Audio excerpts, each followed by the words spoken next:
The starting point for most financial models is to estimate the revenues. This will largely depend on the business model you're trying to model. And to show you how it may differ, let's go through 5 examples. We're going to start with consumer goods. So here the situation is very simple. Have to have the quantity and simply the average price per one unit sold. Usually we would do that by sales channels because the profitability of every sales channel will differ. So for example, here we've got traditional small stores and retail chains as 2 separate sales channels. We've got the quantity for them, then we've got the average price, and this enables us to calculate the sales for the small stores and retail chains separately. Based on that, obviously, we can do other calculations as well. Now let's look at a hotel. So here, again, we look at the quantity and price of unit. The quantity is measured in number of nights sold. And this will, to a large extent, depend on how many rooms we've got, whether we have the sales during the whole period. So in this case, it's years, so it's 360 days. Maybe we exclude certain days, and obviously so-called occupancy rate.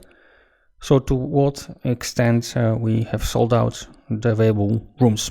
We can also disaggregate the average daily rate, so the price per one room per one night, and this will usually consist of the main charges and some additional charges. Now let's look at retail.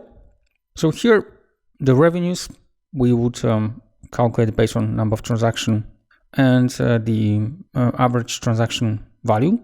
Both of them you can further disaggregate. So the number of transactions will depend on how many people enter the stores and the so-called conversion rate. So what percentage of them actually buy something. In some stores it can be 30, whereas in others it's 5%. We've got also big stores like home improvement, where this can actually be close to 70-80%. And later on, obviously, based on sales, you can calculate other things. So gross margin, costs, and EBITDA. Here we estimate the revenues of one store. In a similar way, we would approach e-commerce. So we would have transactions and average transaction value. However, the difference will be how we estimate the number of transactions. Since we don't have people entering the store, but rather people visiting our website, we look at the visits. Again, we've got the conversion rate. As you can see, it's usually much lower than in physical stores. So the good e-commerce sites will have probably 15.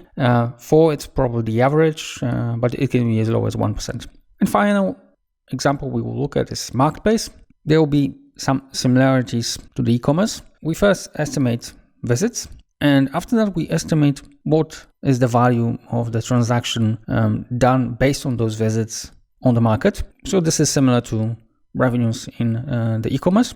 However, since the marketplace is the party which organizes the whole market, but it does not actually participate in the transactions, this value of transactions will be not the revenues of the marketplace. So we first estimate this revenues of all the sellers doing transaction on the market. This is called usually gross market or merchandise value. This is based on number of transaction and average transaction value. And the revenues of the marketplace will be a certain share of this gross market. Usually it's around 10-15%. For example, Amazon, depending on what you sell and what kind of services you use, it's around 15 to 20 something percent.